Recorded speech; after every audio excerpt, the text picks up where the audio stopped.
Hello YouTube, welcome to another Sprinter video. In this video I'd like to show you how to remove fuel injectors.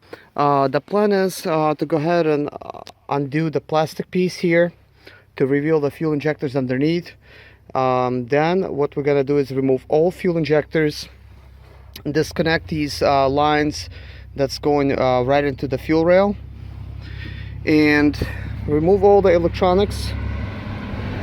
Most of the stuff have been disconnected because I've been removing various parts from the Sprinter, but most everything is intact. This is just the radio support is gone, all the grill, all the radiators. I've removed it so it's going to be visible exactly what I'm doing. It's going to be kind of self-explanatory.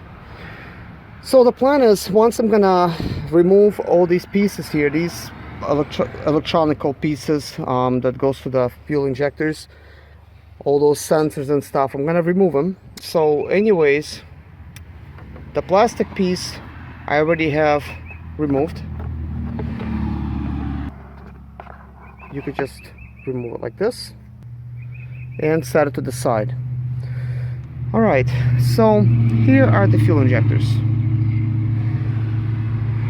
There is a total of 5 in here. All these electronics is going to this here. I'm gonna go ahead and remove the electronics, and then this fuel line. This is a return fuel line on the fuel injectors.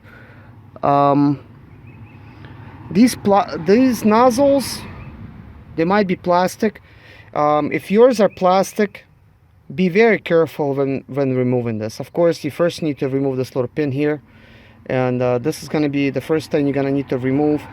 So just take like needle nose pliers or like a flathead screwdriver, just lightly try to pull them out, because they're very easy to lose, and I'm pretty sure Mercedes or Dodge will charge your arm and a leg for them to try to get them back, or they might even tell you they don't have them. You got to buy them with the fuel injector, because normally when you buy a fuel injector, this little piece is on there.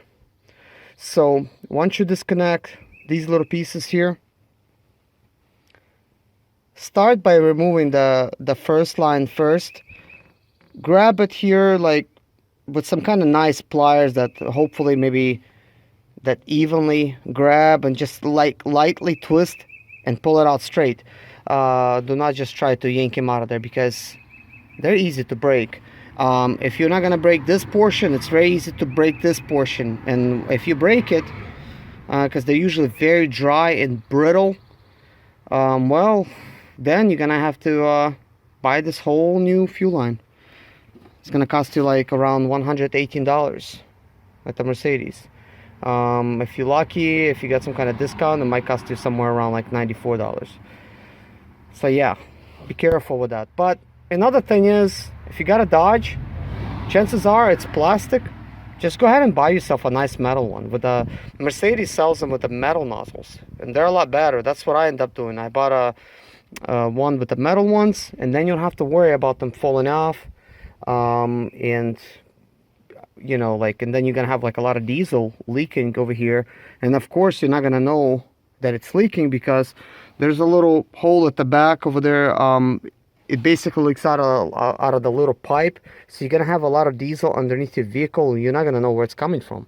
If it's your fuel tank, or you know, maybe it's your fuel filter leaking, or some kind of fuel line, or it's the actual injectors leaking. It's very tricky. So yeah, be careful with those, or just go ahead and put yourself a new one in there. That would be a nice investment. Usually these fuel injectors, once I get to them, usually they're pretty tricky, and the way you want to remove them, once you get the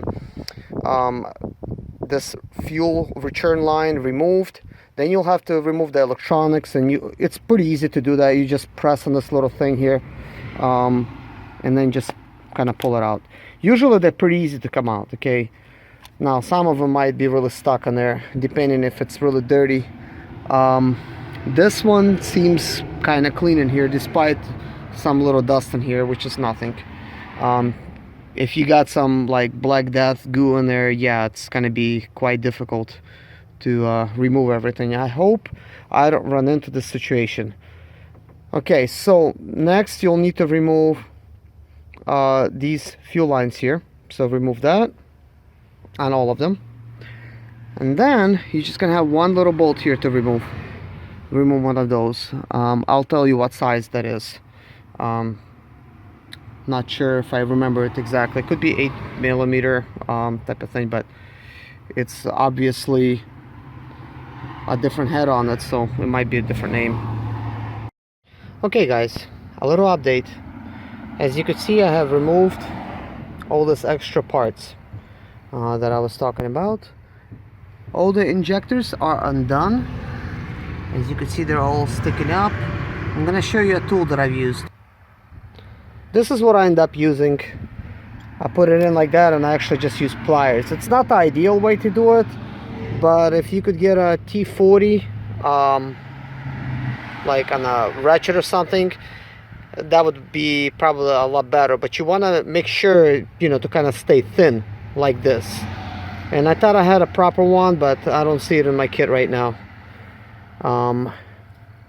because there's just not a lot of room back here. As you could tell, let's see, I'm gonna put it on.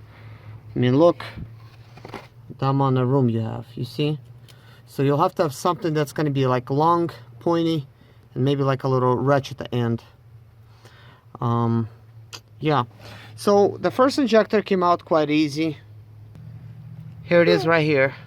It came out. So I'm gonna try to see about the other ones, if they're gonna come out easy or not. I hope they're gonna come out easy.